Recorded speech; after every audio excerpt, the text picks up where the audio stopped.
Barangay Tihiro mideklarar na og state of calamity nunot sa sunog nga miigo sa Silangan 2 sa nahisgotang barangay. Detalye sa report sa Aeronato kini pinagi sa pagpamati ni Katrupang Benji Talisik. Live report.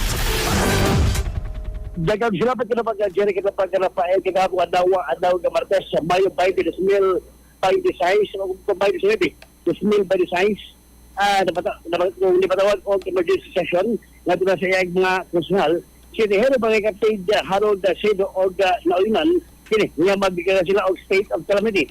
Kini tungkol na usab sa aladabo nga usulog sa mga kabayan dito sa sitio Silangan 2 sa Lisgutang Barangay. Sa pinaka-ulahig talaan sa barangay o kanihap pa sa nasunog ng mga balay kita Jerry ginaganon sa kini mga nasunugan o mga nasunugan kinisubay sa ilang pag-assess sa Agad ng City Social Welfare Services o sa barangay matupag na mapunta sa 218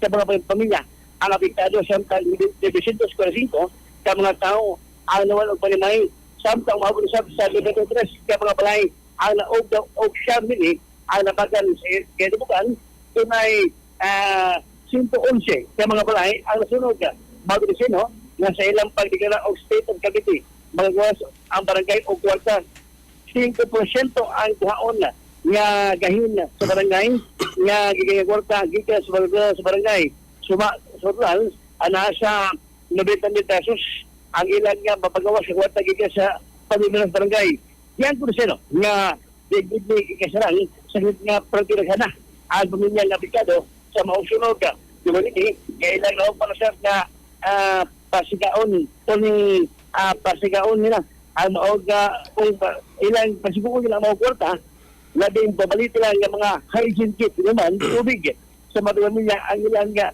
mapunabutin nasiran nga tinimaw na sunog nga kabalayan na itong Sabado sa kabingit mas mausap kini nga mga balay ang naugda o nga sunugan na itong 2019 mga residente sa nasunugan magkabalik na sa ilang kapigalan o pati pagbalik sa ilang mga balay sa nga tiniguban nga mga nasunugan daan gini mo locate o kung doon ay ginulukitaan o sa nagisunog nagkitausap sa barangay nga hinihinay na ang pagtukod pagbalik ay uban ng mga nasunugan o then ibigilin wa na mo hawa o ginulukitaan sa nagbarong-barong sa nagdapit mo ang sige na sulit mga balay matulog kapsedo nga sa ganitong sa Manchini dati kilala sa mga nasunugan mga hygiene kits bugas, canned goods, tubig, ugbal pa kaya kung gusto mo abag umuhatas sa tabang mamahal mo sila nga mo ato sa barangay ma-assist sila na ang nagubot kung doon mga relief goods nga mo po sa barangay sa ganing mga nasunugan dito sa Silangan 2 Barangay Tihero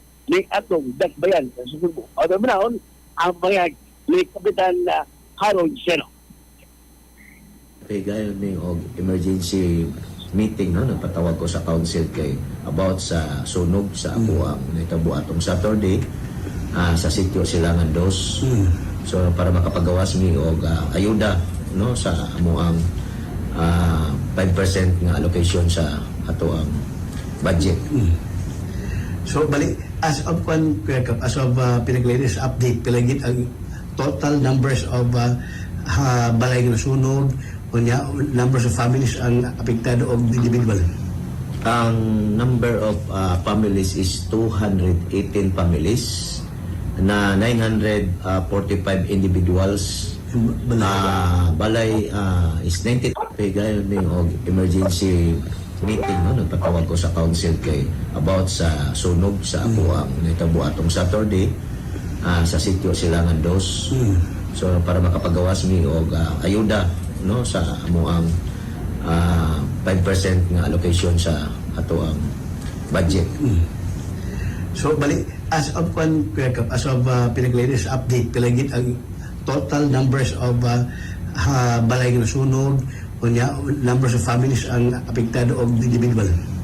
Ang number of families is 218 families na 945 individuals.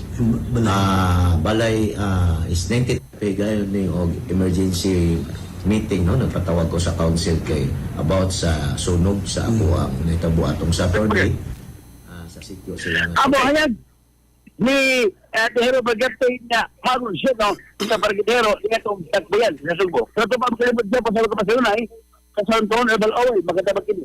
So yung mga panahon sa lawas. Santon Herbal Oil, hindi mo si Estohol Incorporated, pabalit sa parmasyang butika sa lugar. Sa abay ka pa pag Jelly Reglado, alas sa Pilipino para sa Pilipinas sa Katropa. Benji Talisik, Excellent News. XFM Report. Cellphone Plus Gold. Mapalit sa mga butika sa inyong lugar.